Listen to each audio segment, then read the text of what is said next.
Hello student, मैं अखिलेश कुमार झा आपके अपने यूट्यूब चैनल झा स्टडी पर फिर से एक बार स्वागत करता हूं। जैसे कि दोस्तों आपको पता है कि हम एनसीईआरटी के महासंग्राम को शुरू कर चुके हैं, क्योंकि हमारा एक लक्ष्य है कि एनसीईआरटी को ख़त्म करना और अच्छी तरीके से, बल्कि ख़त्म ही नहीं करना बल्कि अच्छी तरीके से उसे पढ़ के ख़त्म करना, समझ के ख़त्म करना, जिससे कि हमारा मेंस एवं पीटी और अन्य जगह पर पूछे जाने वाले हिस्ट्री से हमारा क्वेश्चन ना के बराबर छूटे।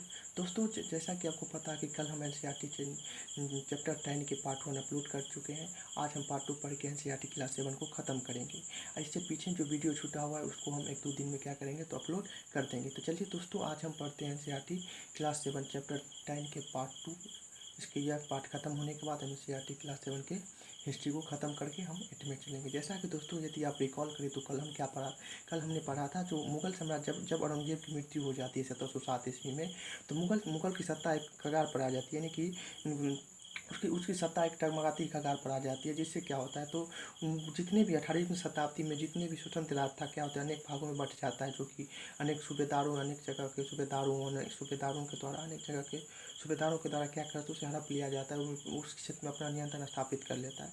तो कहने का मतलब है कि उन्हीं राज्यों में से क्या हुआ था तो 3 थोड़ा तो उसी में से दूसरे नंबर राज्य का जो उदय हुआ उनमें से था राजपूतों की वतन जागीरी। इसमें हम लोग क्या पढ़ते हैं तो बहुत से राजपूत घराने, विशेष रूप से अंबर और जोधपुर के राजघराने मुगल व्यवस्था में विशिष्टता के साथ सेवारत करते थे। कहने का मतलब है बहुत से राजपूत घराने के लोग क्या होते थे, खास करके यदि हम बात करें तो अंबर और जोधपुर के राजघराने के मुगल व्यवस्था राजघराने के लोग क्या करते थे, व्यवस्था में विशिष्टता के साथ सेवा करते थे। उनका मुगल घराने का सेवा करता था कौन कौन, अंबर और जोधपुर के राजघराने के लोग क्या करते थे, उसकी सेवा करते थे। बदले में उन्हें क्या दिया जाता था, अपनी वतन जागरी पर पर्याप्त स्वीयरता का आनंद लेने की अनुमति देना, यानी कि उसे वतन और जागरी पर जागीरों पर क्या कहा जाता था तो आनंद लेने की अनुमति मिलती थी। अब 18वीं शताब्दी में क्या होता है तो इन शासकों ने अपने आसपास के इलाकों पर अपने नियंत्रण का विस्तार करने के लिए अपने हाथ पर मारना शुरू कर दिया। कहने का मतलब है तो जब जब जब बहुत से राजघराने यानी कि बात करते हैं, यदि हम बात करें बहुत से राजघराने विशेष रूप से खासकर यानी कि अंबर और जोधपुर के राजघराने के लोग मुगल को क्या करते थे, अपनी सेवा प्रदान करते थे। सेवा प्रदान करने के बदले उसे क्या जागीर एवं वतन को यूज करने के लिए उसे क्या अनुमति मिलता था।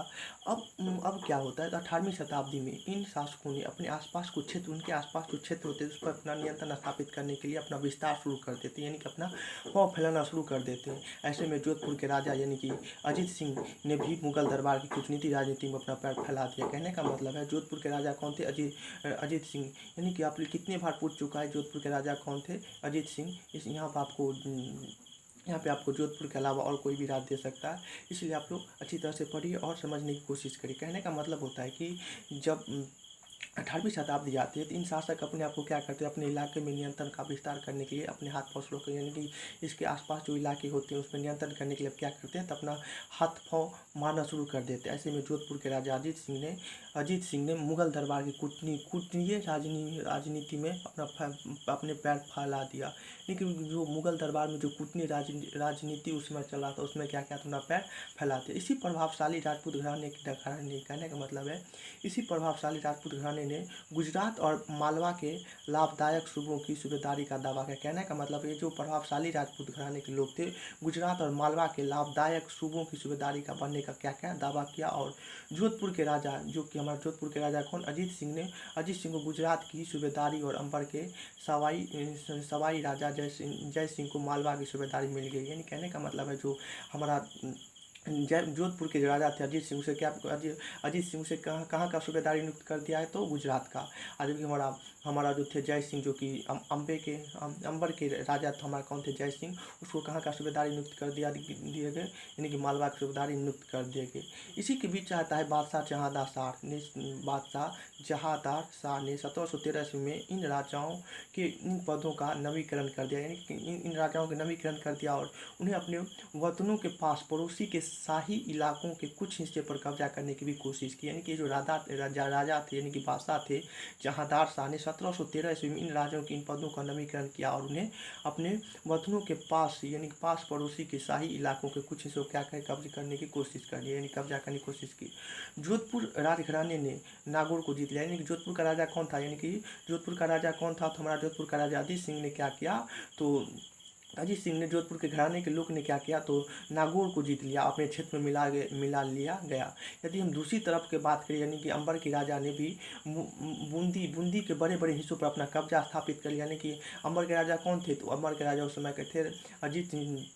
अंबर के राजा कौन थे, यानी कि जय सिंह। यानी कि अंबर के राजा कौन थे, जय सिंह ने क्या किया, तो जय सिंह ने भी बुंदेल के बड़े बड़े हिस्से, यानी कि बड़े बड़े हिस्सा था, उस पर कब्जा कर लिया। और सवाई राजा जय सिंह ने जयपुर में अपनी नई राजधानी, यानी ये अपना राजधानी कहाँ बनाया, जयपुर में क्या किया, तो अपना राजधानी बनाए, नई राजधानी स्थापित की और उसे 1722 ईस्वी में आगरा की सूबेदारी में दे दी।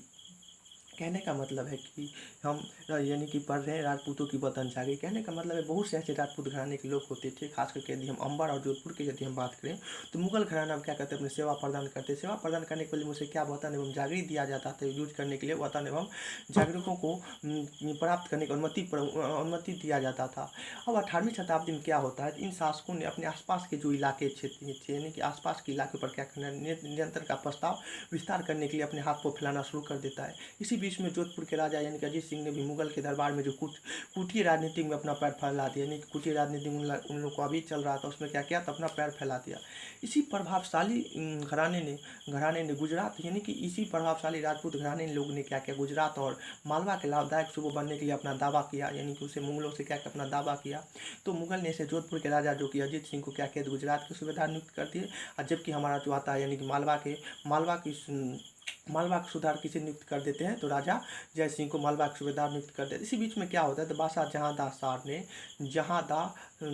शाह ने 1713 ईस्वी में क्या करते थे, इन राजाओं के पद का नवीनीकरण कर देते, यानी कि नवीनीकरण कर देते हैं। उन्होंने अपने वतनों के पास पड़ोसी के शाही इलाकों को कुछ हिस्से पर कब्जा करने की कोशिश करते हैं। लेकिन क्या होता है, तभी जोधपुर के राजघराने के लोग ने क्या किया, तो जोधपुर के राजघराने के लोग ने नागौर पर जीत लिया। और इधर हम दूसरी तरफ यदि हम बात करें, तो दूसरी तरफ अंबर के राजा ने भी क्या किया, बुंदेल के बड़े बड़े हिस्सों को अपना कब्जा में ले लिया उसे, और तब क्या कब्जा में लेकर जयपुर को अपनी नई राजधानी बना डाली। और उसे 1722 ईस्वी में क्या किया, तो आगरा की सूबेदारी दे दी गई। 1740 दशक में क्या होता है, यानी कि विस्तार की नीति अपनाई जा चुकी थी, यानी कि विस्तार हमारा स्टार्ट हो गया था। विस्तार क्या था, स्टार्ट था। इसी बीच में क्या होता है, तो 1740 ईस्वी के दशक में राजस्थान में क्या कहते हैं, मराठा का हमला हो जाता है, जो कि इसका विस्तार को नीति जो चल रही थी उसमें क्या मराठा अपना आज का वजह स्थापित करने लगता है। तो यहीं से क्या होता है, उसको दबाव डालना शुरू कर दे, दबाव डालना जो शुरू कर देते, उसका जो अपना विस्तार जो आगे लेकर जा रहा था, उसका वहाँ पर रुक गया। कहने का मतलब ये रहा कि जब 1722 ईस्वी में आगरा को यानी कि 1722 ईस्वी में जो नई राजधानी बनाई, कौन बनाया नई राजधानी, यानी कि हम बात करते हैं तो राजा जय सिंह ने अपनी नई राजधानी जो बनाया उसे आगरा के सूबेदार को दे दिया गया, सूबेदारी में दे दी गई। तब क्या होता है, 1740 ईस्वी के दशक में यदि हम बात करें, राजस्थान में क्या मराठों का हमला हो जाता है। और मराठों का हमला होने से क्या करता है, इसका जो अपना अभियान था, क्या होते रुक जाता है और इससे उसका विस्तार आगे नहीं बढ़ पाता है। अब हम बात करते हैं, इसको थोड़ा सा देख लेते हैं। देखिए, चित्तौड़ का किला कहाँ स्थित है, तो राजस्थान में स्थित है। कोई भी पूछे चित्तौड़ का किला कहाँ स्थित है, तो बोलेंगे राजस्थान में स्थित है। राजस्थान में क्या स्थित है, चित्तौड़ का किला कहाँ पे स्थित है, तो राजस्थान में स्थित है। यदि हम आगे की बात करें तो थोड़ा सा कलर कर लेते हैं, कलर नहीं हो रहा है।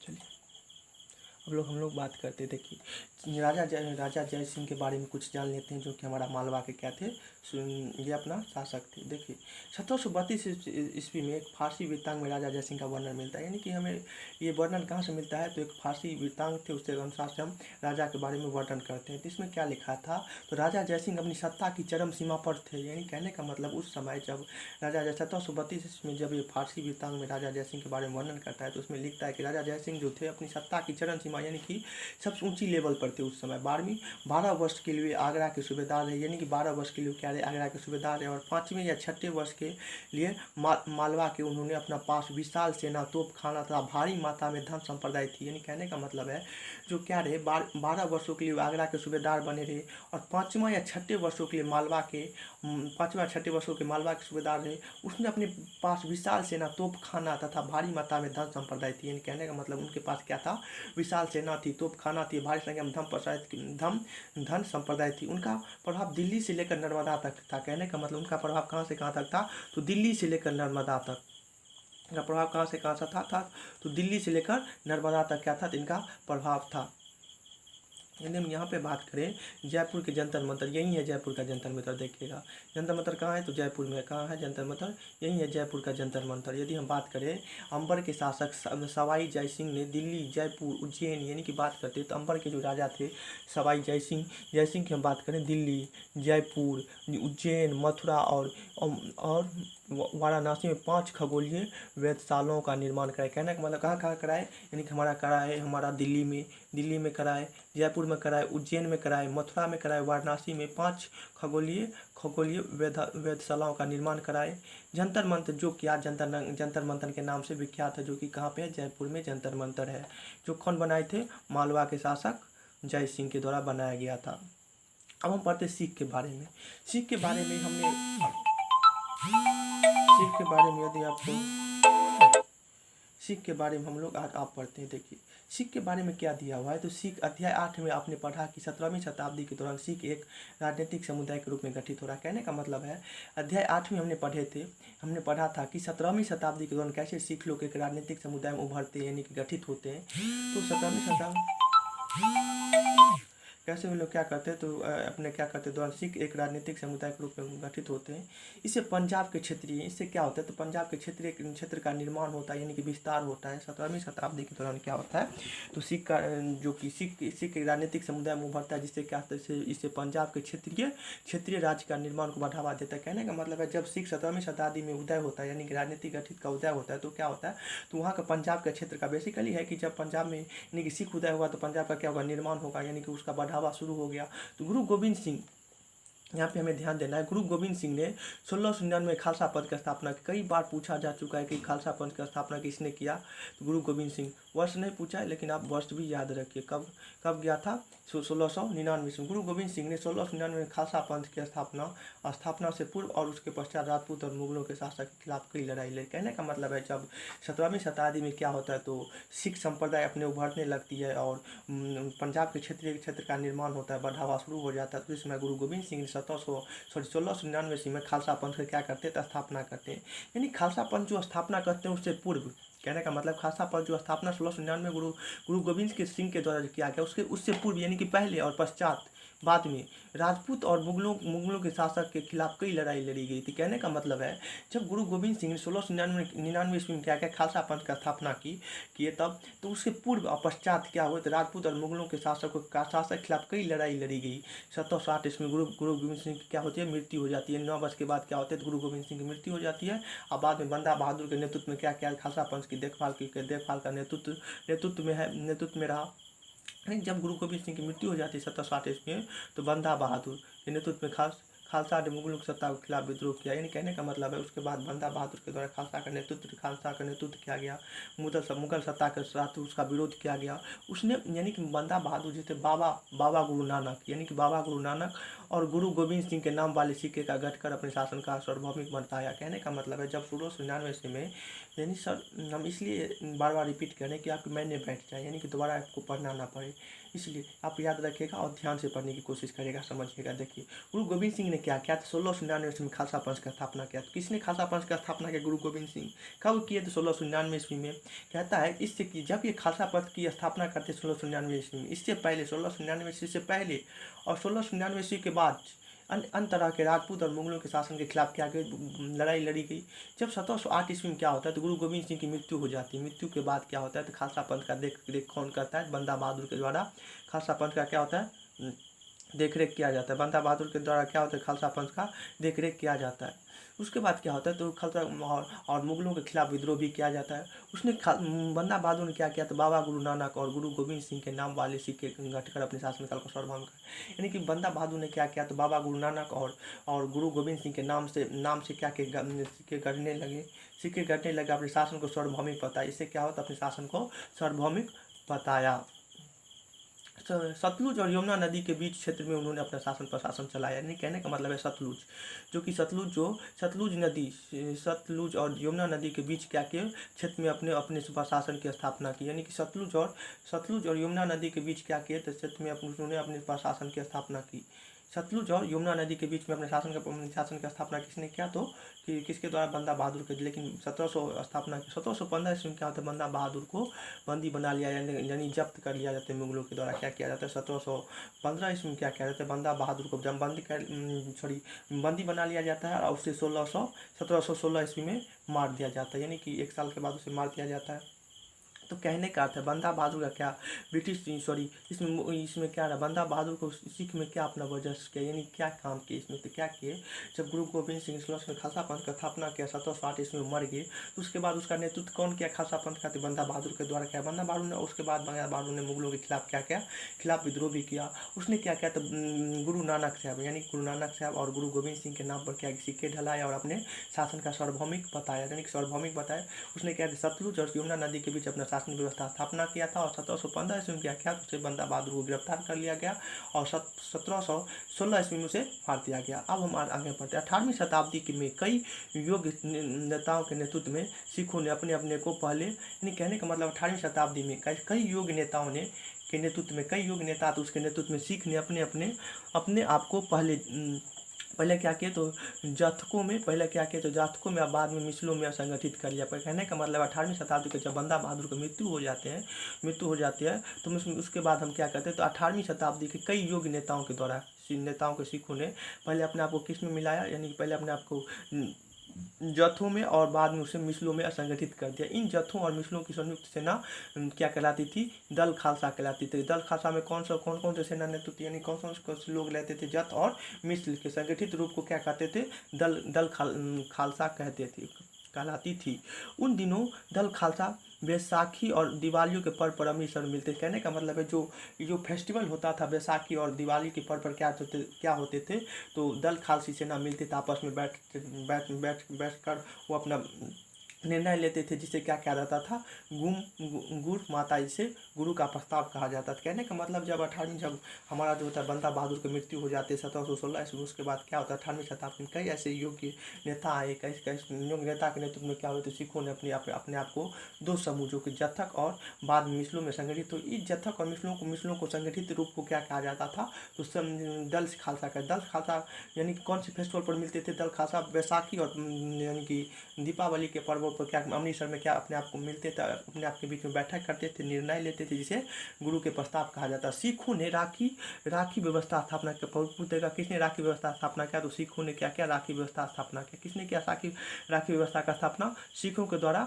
राखी व्यवस्था का स्थापना किया गया, जिसके अंतर्गत क्या होता था, राखी व्यवस्था के अंतर्गत क्या होता था, तो किसानों से उनकी उपज का 20% कर के रूप में लेकर बदले उसे संरक्षण। कहने का मतलब है राखी व्यवस्था के अंतर्गत क्या होता था, तो जो सिखों के द्वारा चला गया था, सिखों ने राखी व्यवस्था की स्थापना की, जिसके अंतर्गत क्या होता था, यदि आप 100 रुपया कमाते हैं तो उसमें से क्या होता है 20% यानी उसका 100 का 20 रुपया क्या करते थे, यदि आप उसको वहाँ के शासक को देते हैं और 80% खुद के पास रखते हैं, वही 20% लेकर क्या करते हैं, आपको संरक्षण प्रदान करते हैं। वही कहता है राखी, यानी उसे ही सिखों के राखी व्यवस्था कहा गया, जिसके अंतर्गत क्या होता था 20% राजा को देना पड़ता था, बदले में उसे संरक्षण प्रदान होता था। गुरु गोविंद सिंह ने खालसा को प्रेरित किया, यानी कि मोटिवेट किया, यानी कि बढ़ाया। गुरु गोविंद सिंह ने खालसा को क्या प्रेरित किया, जिसकी की थी, शासक उन्हें भाग्य में है, यानी कि गुरु गोविंद सिंह कहते थे राज करेगा खालसा। गुरु गोविंद सिंह क्या कहते, राज करेगा खालसा। अपने सुनियोजित ढंग के कारण खालसा जो थे, पहले मुगल सूबेदार के खिलाफ, पहले जो अपने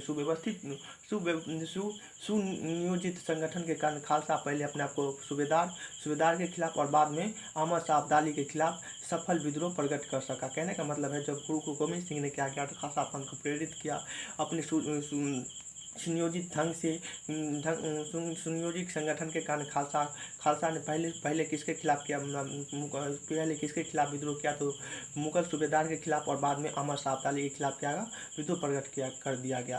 अहमद शाह अब्दाली के लिए विद्रोह इसलिए प्रकट किया क्योंकि अहमद शाह अब्दाली मुगलों से पंजाब का समृद्धि प्रांत, वहाँ का जो समृद्धि प्रांत था उसके द्वारा वो ले लिया गया था, इसलिए क्या गया, तो पंजाब के समृद्धि प्रांत और हिंद की सरकार को अपने कब्जे में लिया, इसलिए क्या गया, तो अहमद शाह अब्दाली के द्वारा भी अमर सावधानियों को भी यानी कि खालसा पंथ के द्वारा क्या किया गया, तो विद्रोह किया गया। अमर सावधानी यदि आपको याद हो, जो 1748 लेकर 1761 तक भारत पर क्या किया, तो 5 बार आक्रमण किए थे। यदि हम आगे पढ़े तो खालसा ने 1765 ईस्वी में अपना सिक्का गढ़कर सार्वभौमिक शासन की घोषणा की। यदि आप आगे पीछे यदि हम आगे अभी पढ़ चुके हैं, जो बंदा बहादुर के द्वारा भी क्या किया गया था, तो बाबा गुरु नानक और गुरु गोविंद सिंह के नाम पर क्या सिक्का ढाला गया था। फिर यहाँ पे भी क्या होता है, खालसा जो थे सिख का संप्रदाय, खालसा किसे कहते हैं, सिखों का संप्रदाय होता था। खालसा ने 1765 ईस्वी में अपना सिक्का गढ़कर सार्वभौमिक शासन की घोषणा की। यह महत्वपूर्ण है कि सिक्के पर उत्तीर्ण शब्द वही थे जो बंदा बहादुर के समय में खालसा का आदेश में पाए जाते हैं, यानी कि सिक्के पर जो शब्द लिखा गया था वो वही था जो बंदा बहादुर के समय सिक्का किया गया था, गढ़ा गया था। 18वीं शताब्दी के अंतिम दशक में यदि हम बात करें, 18वीं शताब्दी के अंतिम दशक में, 18वीं शताब्दी के अंतिम दशक कहने का मतलब है 1700 से लेकर 1799 ईस्वी के अंतिम दशक में भाग में सिख इलाके सिंधु से यमुना तक फैला हुआ था। यानी कि 18वीं शताब्दी के अंतिम दशक की यदि हम बात करें तो सिख कहाँ से कहाँ, सिख का जो इलाका था, पहले तो हम यदि हम बंदा बहादुर की बात करें तो बंदा बहादुर कहाँ से, सतलुज से कहाँ तक फैले हुए थे, तो सतलुज से हमारा यमुना तक फैले। लेकिन यहाँ पर क्या होता है, 18वीं शताब्दी के अंतिम दशक में यदि हम देखते हैं तो सिख इलाका सिंधु से लेकर यमुना तक क्या तो फैला हुआ था। सिख का जो इलाका था अंतिम 18वीं शताब्दी के अंतिम दशक में क्या था, तो सिख जो थे यानी कि सिख ने तक फैला हुआ था। यद्यपि ये विभिन्न शासकों में बटे हुए थे। कहने का मतलब ये क्या थे, विभिन्न शासकों में बटे हुए थे। इसमें एक शासक महाराजा रणजीत सिंह ने विभिन्न सिख समुदाय में फिर से एक कायम करके 1799 में लाहौर को अपनी राजधानी। कहने का मतलब है जब 18वीं शताब्दी के 8वीं दशक में आते हैं तो भाग में सिख का इलाका कहाँ तक फैला हुआ था, तो सिंधु से लेकर यमुना तक था। यद्यपि ये जो सिख संप्रदाय जो यानी कि अपनी बिछड़ती हुई पद्धति पर जा रही थी, तो इसी समय क्या होता है, एक नया शासक आता है, यानी कि एक नया शासक आता है, नया राजा आता है जो महाराजा रणजीत सिंह के नाम से जाना गया। सिख समूह को फिर से क्या एकता कायम करके 1799 ईस्वी में क्या लाहौर की अपनी राजधानी में पूछ देता है कि कौन सिख राजाओं ने लाहौर में अपनी राजधानी बनाई थी, किसने बनाई थी, राजा रणजीत सिंह ने सिखों के समूह को लाहौर में अपनी राजधानी बनाई थी। कब बनाई थी, तो 1799 ईस्वी में। हम क्या करते थे, इसको झलक इसको देख लेते। ये क्या है, 17वीं शताब्दी के अंत तक दक्कन में शिवाजी के नेतृत्व में एक शक्तिशाली राज का उदय शुरू हुआ। यानी 17वीं शताब्दी कहने का मतलब है 17वीं शताब्दी के अंतिम दशक में क्या होता है, दक्कन में शिवाजी के नेतृत्व में एक शक्तिशाली राज का उदय शुरुआत होता है, जिसके अंततः एक मराठा राज की स्थापना होता है। यानी 17वीं शताब्दी के अंतर्गत क्या होता है, शिवाजी के नेतृत्व में दक्कन में क्या होता है, शक्तिशाली राज का उदय होता है, जिसके अंततः मराठा के राज की स्थापना। शिवाजी का जन्म कब हुआ था, 1630 ईस्वी में। पूछ देता है शिवाजी का जन्म कब हुआ था, 1630 ईस्वी में, जो कि शाहजी और जीजाबाई से हुआ था। यानी कि शाहजी और जीजाबाई से हुआ था। अपनी माता पिता और अभिभावक दादा कौंडदेव के मार्ग पर, यानी कहने का मतलब जो अपने माता पिता, जो हमारा उसका माता पिता कौन थे, 1630 ईस्वी में जब पैदा हुआ तो उसका माता पिता कौन थे, शाहजी और जीजाबाई, उसके क्या थे, माता पिता थे। और यह क्या कहने का मतलब कि अपने माता पिता और अभिभावक जो कि दादा कौंडदेव के मार्ग पर निर्देशन में शिवाजी कम उम्र में ही विजय पथ पर निकल पड़े। यानी कौंडदेव के मार्ग के निर्देशन में शिवाजी जो थे विजय पथ के लिए क्या किए, तो कम ही उम्र में निकल गए। जावली पर कब्जे ने उन्हें मावला पठार पर अविवाद मुखिया बना दिया। कहने का मतलब जावली के जो कब्जे ने उन्हें मावला पठार पर अविवाद मुखिया बना दिया गया, जिससे उनके क्षेत्रों का विस्तार प्रस्ताव शुरू होता है। यानी कि जो हमारे थे, यानी कि कहने का मतलब है जो शिवाजी जी थे, शिवाजी का नाम कैसे अवतरण, या शिवाजी का नाम कैसे विकसित हुआ, तो कहने का यहाँ पे कहता है बीजापुर मुगलों के खिलाफ उनके कारनामे ने उन्हें विख्यात व्यक्ति बनाया। कहने का मतलब शिवाजी को पहले क्या हुआ, शिवाजी जो मुगल और बीजापुर के खिलाफ जो विद्रोह किए उससे क्या हुआ, उसके विद्रोह यानी कि बीजापुर और मुगल के खिलाफ जो उनके जो कारनामे थे, उनके जो विद्रोह थे, उन्हें विख्यात व्यक्ति बना दिया। यानी कि बीजापुर और मुगल के खिलाफ जो उन्होंने विद्रोह किया तो उसे विख्यात व्यक्ति बना दिया गया। यानी यही जो कारनामा था उसे विख्यात व्यक्ति बना दिया गया। और खिलाफत यानी कि वे अपने विद्रोह के खिलाफ प्रायः गुरिल्ला युद्ध का प्रयोग करता था। क्या शिवाजी क्या करते थे, अपने विरोधियों के खिलाफ प्रायः गुरिल्ला युद्ध का प्रयोग करते थे। और चौथ एक कर होता था जो कि उससे लिया जाता था, वहाँ क्षेत्र के जो नागरिक होता था उसके द्वारा चौथ और स्वदेशपूर्ति पर आधारित आश्रय प्रणाली की सहायता से लिया जाता था। यदि हम आगे यहाँ पर देखें तो मराठा, जो कि हम मराठा के बारे में पढ़ रहे हैं, मराठा के बारे में चलते हैं। सिख के बारे में ख़त्म हो गया, सिख के बारे में नहीं था।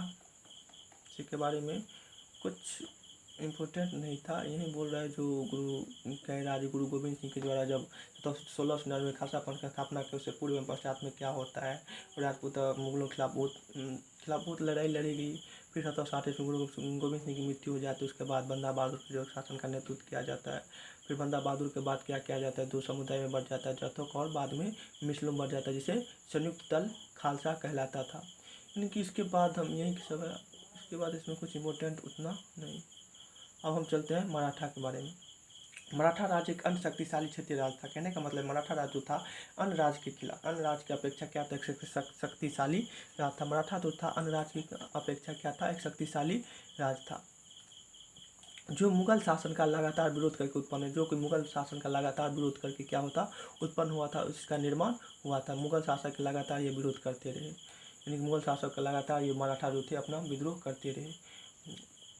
शिवाजी जो कि 1627 से लेकर 1680 ईस्वी में शक्तिशाली योद्धा परिवार की सहायता से एक अस्थायी राज्य की स्थापना। कहने का मतलब है शिवाजी जो थे 1627 से लेकर 1680 ईस्वी के शक्तिशाली योद्धा परिवार यानी कि सहायता से क्या कि अस्थायी राज्य की स्थापना की। अत्यंत गतिशील कृषक पशुचारा, जिसे हम लोग कुणबी भी कहते हैं, मराठा की सेना के लिए प्रमुख आधार बन गई। कहने का मतलब है जो अपनी एक अस्थायी राज्य की स्थापना की, उसके अत्यंत गतिशील कृषक जो कहते पशुचारा थे, पशुचारक जिसे हम लोग कुणबी भी कहते हैं, कुणबी मराठाओं की सेना के लिए क्या प्रमुख आधार बन गया था।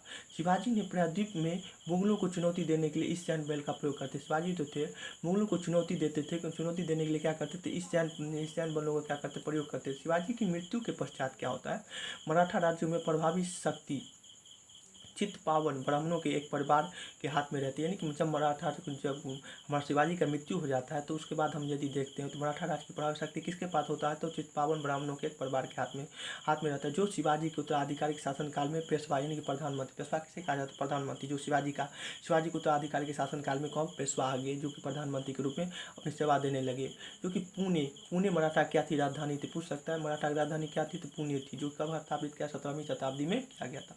यानी कि बात हम करते हैं तो शिवाजी की यदि हम मृत्यु हो जाती है, जो शिवाजी एक अस्थायी यानी कि पारिवारिक सहायता से क्या अस्थायी राज्य की स्थापना की, लेकिन जब हमारा शिवाजी का मृत्यु हो जाता है उसका जो उत्तराधिकारी होता है, जो कि पेशवा यानी प्रधानमंत्री के रूप में अपनी सेवा देते हैं, और उसे पुणे की राजधानी जो थी, पुणे जो कि मराठा की एक राजधानी थी। इसके बाद यदि हम बात करें तो पेशवा की देखरेख में मराठाओं ने यानी कि पेशवा यानी कि प्रधानमंत्री के देखरेख में क्या करते थे, तो देखरेख में मराठाओं ने एक अत्यंत सफल सैन्य संगठन का विकास किया था। कहने का मतलब ये पेशवा को देखरेख के लिए, ये जो पेशवा हमारा प्रधानमंत्री होते थे उसको देखरेख में क्या करते, अत्यंत सफल सैन्य संगठन का विकास किया। कहने का मतलब इसको देखरेख के लिए यानी कि सुरक्षा करने की, सुरक्षा के वास्ते क्या क्या था, तो एक अत्यंत सफल सैन्य संगठन का विकास कर लिया। उनकी सफलता का रहस्य यह था कि उनके कुछ मराठा का सफलता का रहस्य क्या था, यह था कि मुगलों के किलेबंदी इलाकों में लोग वहाँ से टक्कर ना लेते थे। यानी मुगल का जो किलाबंदी का इलाका होता था, उसका जो मुगल का अपना जो किलाबंदी इलाका होता उससे वो टक्कर नहीं लेते थे, लेकिन उससे टक्कर लेते उसके आसपास जो क्षेत्र होता था, शहर जैसे शहर लीजिए, कस्बे लीजिए, उस पर क्या हमला बोल देते थे, और वहाँ मुगलों की सेना से मैदानी इलाकों में मुठभेड़ लेते थे, जहाँ रसद पानी और कुमक आने के रास्ते आसानी से रोका जाता। जहाँ क्या होता था, तो रसद पानी और मुक्कर आने के रास्ते को आसानी से रोक दिया जाता था। कहने का मतलब अभी तक हमने क्या पढ़ा, मराठा के राज्य के बारे में पढ़ा। मराठा क्या था, जो कि सरदार यानी कि इसमें शिवाजी का अत्यंत महत्वपूर्ण अपना यहाँ इसमें क्या रहा, अत्यंत महत्वपूर्ण योगदान रहा। उसके बाद शिवाजी के बाद खान उसका अधिकारी जो कि पेशवा में आते हैं, जो कि पेशवा की सेवा करते हैं, पेशवा की अत्यंत सुरक्षा के लिए क्या सफल सैन्य संगठन बना। इसका एक क्या था, यानी कि रहस्य क्या था, तो वे क्या करते थे, तो मुगल के किलेबंदी इलाके को टक्कर नहीं लेते, मुगल के जो किलेबंदी इलाकों में से टक्कर ना लेकर उसके आसपास जो क्षेत्र होता है, जैसे शहर लीजिए, कस्बे लीजिए, उस पर हमला कर देते थे। उसके बाद हम यदि आगे देखें तो 1720 से 1761 ईस्वी के बीच क्या होता है, तो हमारा मराठा को राज्य होते बहुत विस्तार होती है। 1761 ईस्वी में पानीपत का लड़ाई हुआ था, यानी कि 1720 से लेकर 1761 ईस्वी के बीच मराठा राज्य का काफ़ी विस्तार हुआ। कहने का मतलब है जो 1720 से लेकर 1761 ईस्वी के दशक में क्या हुआ, यानी कि ईस्वी में क्या हुआ, तो बीच मराठा राज्य का काफ़ी विस्तार हुआ।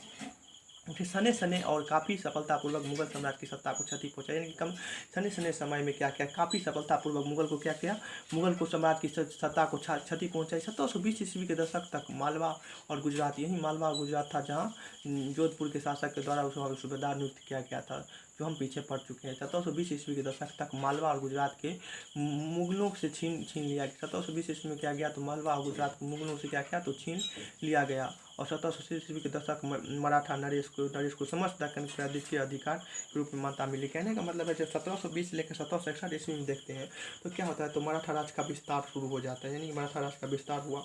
उसी बीच में उसने कहा काफ़ी सफलतापूर्वक, यानी कि काफ़ी सफलतापूर्वक चतुराई से क्या करता है, तो मुगल साम्राज्य की सत्ता को क्षति पहुंचा देता है। 1720 ईस्वी के दशक तक यदि हम बात करते हैं मालवा और गुजरात जो कि मुगल से छीन लेता है। 1730 ईस्वी के दशक में क्या होता है, तो प्रायद्वीप यानी कि समस्त दक्कन प्रायद्वीप पर अपना अधिकार वर्चस्व स्थापित कर लेता है। कौन कर लेते हैं, तो मराठा के द्वारा क्या कर लिया जाता है, तो प्रायद्वीप यानी कि दक्कन प्रायद्वीप के क्षेत्र जो था उस पर अधिकार मान्यता प्राप्त कर लिया जाता है। और साथ ही इस क्षेत्र पर चौथ और देशमुखी कर लेकर दिया जाता है। यानी कि क्या किया, तो 1730 ईस्वी में क्या किया, तो दक्कन पे प्रायद्वीप पर अपना अधिकार प्राप्त कर लिया। और उसी क्षेत्र में क्या किया, तो चौथ और सरदेशमुखी कर वसूलने का अधिकार मिल जाता है। चौथ किसे कहते हैं, जो जमींदार के द्वारा वसूली जाने वाला भूमि का 25% हो, जो जमींदार के द्वारा वसूली जाने वाली भूमि का 25% हो, उसे चौथ कर कहते। दक्कन में का मराठा वसूलते, क्या करते थे, दक्कन में क्या करते थे, मराठा चौथ वसूलते थे। पूछ देगा चौथ कहाँ पे कौन वसूलता था, दक्कन में क्या करते, मराठा के द्वारा चौथ वसूला जाता था। उसका आप सरदेशमुखी की बात करें, सरदेशमुखी भी एक प्रकार कर होता था। दक्कन में मुख्य राजस्व संग्रहकर्ता को दिए जाने वाले भू का 9/10वां भाग था। यानी कहने का मतलब है जो दक्कन में भू राजस्व संगठनकर्ता था, यानी कि संगठनकर्ता था को दिया जाने वाला भूमि का 9/10वां भाग था। प्रतिशत था। 1737 ईस्वी में दिल्ली पर धावा बोलने के बाद मराठा प्रभुत्व की सीमा तेजी से बढ़ती गई। कहने का मतलब है तो हम पहले ही पढ़ चुके 1720 से 1761 ईस्वी तक क्या होता है, तो सिख का क्या होता है, साम्राज्य विकसित हो जाता है। मराठा का साम्राज्य क्या होता है, विकसित होता जाता है। उसी बीच में क्या होता है, 1737 ईस्वी में दिल्ली पर धावा बोलने के बाद मराठा प्रभुत्व की सीमा तेजी से बढ़ गई। जब वो दिल्ली में 1737 ईस्वी में क्या के धावा बोले तो और भी इसका मराठा प्रभुत्व सीमा तेजी से बढ़ गई। वे उत्तर में राजस्थान, कहने का मतलब जो उत्तर में राजस्थान था, उत्तर में राजस्थान, पंजाब, पूर्व में बंगाल, उड़ीसा तथा दक्षिण में कर्नाटक और तमिल एवं तेलुगु प्रदेश तक फैल गया। कहने का मतलब जो उत्तर में पंजाब था, उत्तर में पंजाब, राजस्थान, यदि हम पूर्व में बात करें तो बंगाल, उड़ीसा तथा दक्षिण में कर्नाटक और तमिल एवं तेलुगु प्रदेश तक फैल गया। इन क्षेत्रों को औपचारिक रूप से मराठा साम्राज्य में सम्मिलित नहीं। कहने का मतलब है इन क्षेत्रों जो आया, राजस्थान आए, पंजाब आए, बंगाल आए, उड़ीसा आए, कर्नाटक आए, तमिल आए, तेलुगु आए, ये प्रदेश क्या थे, इन क्षेत्रों को औपचारिक रूप से मराठा के राज्य में सम्मिलित नहीं किया गया। यानी कि औपचारिक रूप से क्या करता, मराठा राज्य में सम्मिलित नहीं किया, मगर इससे क्या करता था, तो एक प्रकार का कर लिया करता था, जो कि तरीके से रूप में भेंट के रूप में एक प्रकार का रकम लिया जाता था यहाँ से। यदि हम साम्राज्य की इस विस्तार से संसाधनों का भंडार तो नहीं मिली, मगर उनके लिए उन्हें कीमत भी चुकाना पड़ती। मराठों को सैन्य अभियान के कारण अनुशासन, कहने का मराठा को जो सैन्य अभियान था, मराठों के सैन्य अभियान के कारण क्या होता था, अभियान के कारण अन्य शासक उसी के खिलाफ हो जाते। यानी कहने का मतलब मराठा का ऐसा सैन्य अभियान था जिसके कारण क्या था, अन्य शासक जो था उसके खिलाफ हो जाता था। परिणाम मराठा 1761 ईस्वी में पानीपत की तृतीय लड़ाई में अन्य शासकों से सहायता ने, कहने का मतलब इसी परिणाम स्वरूप, यानी कि इसी सैन्य अभियान के कारण क्या करते, अनुशासक इससे खिलाफ हो जाते थे। परिणाम स्वरूप क्या होता है, तो जब 1761 ईस्वी में पानीपत का तृतीय लड़ाई होती है तो उसमें क्या होता है, अनुशासकों ने कोई इनसे क्या मराठा को सहायता नहीं दिया गया। उसके बाद हम देखें तो अंतरहीन सैन्य अभियान के साथ साथ मराठों ने एक प्रभावी प्रशासन व्यवस्था तैयार किया। यानी कि अंतरहीन के सैन्य अभियान के साथ साथ मराठों ने क्या किया, एक प्रभावशाली प्रशासन व्यवस्था तैयार किया।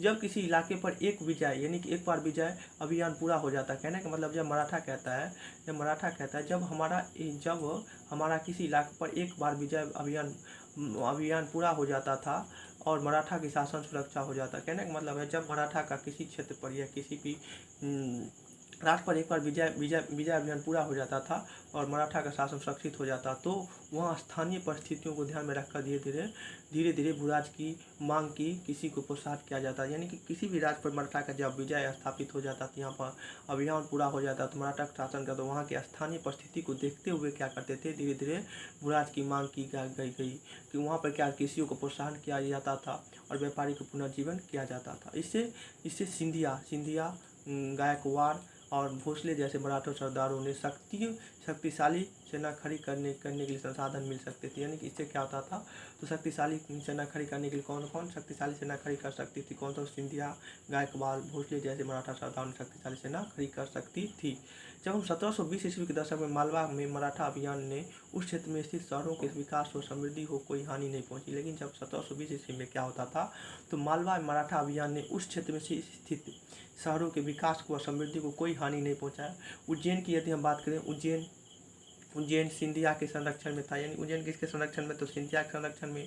यदि हम इंदौर की बात करें तो होलर के यानी कि होलर के क्षेत्र यानी कि होलर के संरक्षण में था। लेकिन उज्जैन तो सिंधिया और होलर यानी कि इंदौर कहाँ था, होलर के संरक्षण में फल फूल रहा था। ये शहर हर तरह से बड़े और समृद्धि क्षेत्र था। यानी कहने का मतलब है जो उज्जैन और इंदौर था, यानी क्या था, एक तरह से समृद्धिशाली क्षेत्र था, जहाँ क्या होता है महत्वपूर्ण वाणिज्य और संस्कृति का केंद्र के रूप में काफी है। जो उज्जैन और इंदौर जो था, वो जो संस्कृति और वाणिज्य केंद्र के रूप में भी काम करते थे। जब आगे चलें तो मराठा के द्वारा नियंत्रण इलाकों में व्यापारी के नए मार्ग खुल गए। इसके कारण क्या होता, मराठा के द्वारा एक नियंत्रण इलाकों में क्या हुआ था, एक नया मार्ग खुल गया, जिसके कारण चंदेली के क्षेत्र में उत्पादित रेशमी वस्त्र, चंदेली के क्षेत्र में उस समय क्या होता था, उत्पादक रेशमी क्षेत्र में उत्पादन रेशम का वस्त्र को मराठा की राजधानी पुणे में नया बाजार मिल गया। कहने का मतलब है जो उस समय का चंदेली के में उत्पादित रेशम का वस्त्र हुआ करता था, मराठा की राजधानी पुणे में नया बाजार मिल गया।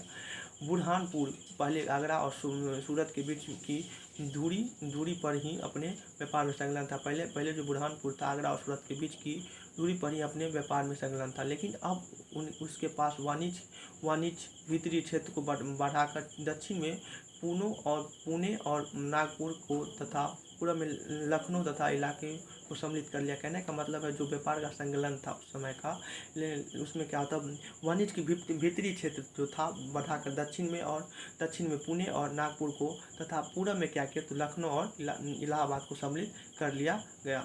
यहाँ पे सम्मिलित कर लिया गया। इसके बाद हम चलते हैं जाट के पास। यानी मराठा में हम पढ़ लिए मराठा कैसे विजय होता है, कैसे हमारा शिवाजी का यहाँ पे योगदान होता है, कैसे शिवाजी काम करते हैं, कैसे पेशवा काम करते हैं। जब 1720 1761 में कैसे यहाँ पे क्या हुए तो मराठा के राज्य का विकास होना शुरू हो गया। कब 1730 में क्या किया, तो मराठा नरेश में समस्त प्रायद्वीप को अपने नियंत्रण में कर लिया। वहाँ पे चौथ और सरदेशमुखी कर लगाया जाए। चौथ मतलब होता है 25% भाग, जो कि यहाँ के जमींदारों को वसूला जाता था। 10 और सरदेशमुखी होता है जमीन का, यानी कि 9/10 भाग वसूला जाता था। यही सब। इसके बाद हम 1761 में पानीपत की लड़ाई हुई, उसमें कोई राजा उसको साथ नहीं दिया। क्यों नहीं साथ दिया था, तो उसको जो सैन्य अभियान था उसके खिलाफ सभी राजा हो चुके थे और इसी कारण उसे 1761 ईस्वी में पानीपत कोई लड़ाई में साथ नहीं दी। इसके बाद हम चलते हैं, इसके बाद हम जाट के बारे में चलते हैं। जाट तो उतना इंपॉर्टेंट नहीं, लेकिन दिया है तो पढ़ लेते हैं। अन्य राज्यों की तरह जाट ने भी 17वीं शताब्दी 18वीं शताब्दी में अपनी सत्ता सिद्धित की। यानी कहने का मतलब अन्य राज्य की तरह, यानी कि बात करें हम मराठा की तरह सिख की तरह अन्य राज्य की तरह भी क्या किया, तो ये जाट लोग भी क्या किए, 17वीं और 18वीं शताब्दी में अपनी सत्ता को सिद्धित किया। अपने नेता चूड़ामन के नेतृत्व में उन्होंने दिल्ली के पश्चिमी में स्थित क्षेत्र पर अपना नेता पाता है। यानी कहने का मतलब जाट जो था अन्य राज्य की तरह, यानी कि अन्य राज्य जो था उसी की तरह क्या किया, 17वीं 18वीं शताब्दी में अपनी सत्ता सिद्धित कर अपने उसका जो अपना नेता था चूड़ामन के नेतृत्व में उसने क्या दिल्ली के दक्षिणी क्षेत्र में स्थित क्षेत्र पर अपना क्या नियंत्रण स्थापित किया। किसके सहायता से, तो चूड़ामन के सहायता से। लेकिन 1680 ईस्वी के दशक तक आते आते उसका प्रभुत्व दिल्ली और आगरा के दो शाही शहरों के बीच क्षेत्र पर होना शुरू हो गया। यानी कि जब 1680 के दशक में यदि हम आते हैं तो आते आते उसका प्रभुत्व दिल्ली और आगरा के दो शाही शहरों के बीच क्षेत्र पर होना शुरू हो गया। वस्तुतः कुछ अरसे के लिए वे आगरा शहरों के अभिरक्षक ही ही बना रहे। कहने का मतलब है जो इसमें जाटों का कहने का मतलब जाट जो था अन्य राज्यों की तरह क्या उसने भी क्या कि 17वीं या 18वीं शताब्दी में उसकी जो सत्ता थी उसको वो सुदृढ़ बनाया, यानी कि मजबूत बनाया। उसने अपने नेता जो उसका एक नेता हुआ चूड़ामल के नेतृत्व में उसने दिल्ली के पश्चिमी क्षेत्र पर क्या क्या अपना नियंत्रण स्थापित किए। और 1680 के दशक में भी उनका प्रभुत्व ये दिल्ली और आगरा के दो शाही शहरों के बीच क्षेत्र पर शुरू हो गया था। उसके बाद हम बात करें जाट समृद्धि किसी थे। जाट क्या थे? एक समृद्धि किसी हुआ करता था। जाट क्या थे? समृद्धि किसी थे। और उसके प्रभुत्व क्षेत्र में पानीपत तथा बलभगढ़ जैसे शहरों महत्वपूर्ण व्यापारिक केंद्र। उस समय क्या था? जाट क्या था? किसी था उस समय का पानीपत क्षेत्र और बलभगढ़ जैसे शहर जो था महत्वपूर्ण व्यापारिक केंद्र हुआ करता था उस समय में। सूरजमल के राज्य में भरतपुर शक्तिशाली राज्य के रूप में उभरा, यानी कि सूरजमल के राज्य में क्या होता है? भरतपुर एक शक्तिशाली राज्य के रूप में उभरता है। और 1739 में जब नादिर शाह, यदि आपको याद हो तो कल हम पढ़े थे, 1739 में नादिर शाह जो थे दिल्ली पर आक्रमण कर दिया था नादिर शाह। तो प्रथम विदेशी विद्रोह इसी के द्वारा किया गया, दिल्ली पर आक्रमण किया गया 1739 ईस्वी में किया गया। यहाँ पे बोल रहा है 1739 ईस्वी में जब नादिर शाह ने दिल्ली पर हमला बोलकर उसे लूटा तो दिल्ली के कई प्रतिष्ठित व्यक्ति ने भरतपुर में शरण ले ली। कहने का मतलब है जब 1739 ईस्वी में जब दिल्ली पर नादिर शाह का हमला बोला गया तो दिल्ली के कई प्रतिष्ठित व्यक्ति जो थे भरतपुर में क्या ले शरण ले लिए। नादिर शाह के पुत्र यानी कि जवाहिर शाह, नादिर शाह के पुत्र कौन थे? जवाहिर शाह के पास 30,000 सेना थे। क्या थे? तो जवाहिर के पास, यानी कि नादिर शाह के बेटा पुत्र आते हैं जवाहिर शाह के पास क्या 30,000 सेना। उसने 20,000 सेना किससे लिया? अन्य राज्य, यानी कि 20,000 सेना अन्य सैनिक मराठाओं से और 15,000 सेना जो थे सिखों से लेकर उसने सबके बलबूते पर मुगल से लड़ा। कहने का मतलब है जो हमारा जाट लोग थे क्या थे? किसी थे जो 17वीं से 18वीं शताब्दी में सत्ता को मजबूत की। उसका एक नेता था चूड़ामल की सहायता से उसने क्या किया तो दिल्ली के पश्चिमी क्षेत्र पर उसने नियंत्रण स्थापित किया।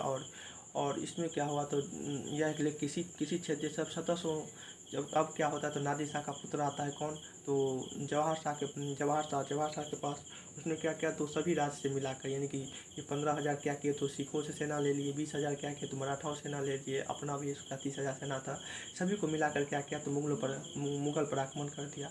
जहाँ भरतपुर का किला काफ़ी हद तक पारस्परिक शैली में बना था। कहने का मतलब है जहाँ भरतपुर का किला काफ़ी हद तक पारस्परिक शैली में बना गया, वहाँ दिन में जाटों ने अंबर और आगरा की शैलियों का समन्वय करते हुए एक विशाल बाग महल बनवाए। ये सब पढ़ना होना जरूरी नहीं है, जो इम्पोर्टेंट लाइन है उसको हम पढ़ने की कोशिश करते हैं। शाही वास्तुकार से जिन रूपों को पहली बार शाहजहाँ ने युग में जोड़ा गया, यानी कहने का मतलब है ये शाही वास्तुकार जो थे उस समय का, यानी कि बादशाह के समय में जो शाही वास्तुकार जिन रूप को पहली बार शाहजहाँ के युग में जोड़ा गया, दिल्ली की इमारतें उन्हीं रूपों के नमूने पर बनाए गए थे, यानी कि उन्हें दिल्ली की इमारत उन्हीं रूपों के नमूने पर बनाए गए थे। उसके बाद हम बात करें तो जाट भी हमारा खत्म हो जाता है। जाट में कुछ नेता और इसका चूड़ामंडल का एक नेता था जो कि दिल्ली के पश्चिमी क्षेत्र पर। तो यही आप एक बार नहीं समझ में आए तो आप फिर से एक बार इसे पढ़ लीजिएगा और अच्छी तरह से समझने की कोशिश कीजिए, याद मत करिएगा। अब हम पढ़ते फ्रांसीसी क्रांति जो कि 1789 से लेकर 1794 ईस्वी तक रहा। 18वीं शताब्दी में भारत की विभिन्न राज्य व्यवस्था में जन संसाधन को अपनी अपनी सरकार के कार्यों में हिस्सा लेने का अधिकार नहीं था। कहने का मतलब 18वीं शताब्दी में क्या होता है तो भारत की विभिन्न राज्य में यानी कि व्यवस्थाओं में जन संसाधन को अपनी सरकार के कार्य में हिस्सा लेने का अधिकार उस समय क्या था तो नहीं था। कब? 18वीं शताब्दी में क्या था तो इसमें कोई अधिकार नहीं सरकार के कार्यों में हिस्सा लेने का। लेकिन क्या होता है तो ऐसी स्थिति में पश्चिमी दुनिया में 18वीं शताब्दी के आखिरी दशक तक बनी रही। कहने का मतलब ऐसा स्थिति क्या रही? पश्चिमी दुनिया कहने का मतलब जो पश्चिमी दुनिया था दुनिया में 18वीं शताब्दी तक आखिरी दशक तक क्या रही? ऐसी स्थिति बनी रही। अमरीकी जो कि 1776 से लेकर 1781 ईस्वी और फ्रांसीसी क्रांति इस स्थिति को और साथ अभिजात वर्गों के समाज व राजनीतिक प्रतिनिधित्व को चुनौती दी। कहने का मतलब जो 18वीं शताब्दी में क्या होता है तो भारत के विभिन्न राज्य में क्या होता है तो सरकार के कार्यों में हिस्सा लेने का अधिकार नहीं था। ऐसा स्थिति पश्चिमी दुनिया में क्या रहा? 18वीं शताब्दी के दशक तक क्या बना रहा। लेकिन अमेरिकी और फ्रांसीसी ने इस स्थिति को और साथ अभिजात वर्गों के सामाजिक और राजनीतिक प्रधान को इसने क्या किया? चुनौती दिया।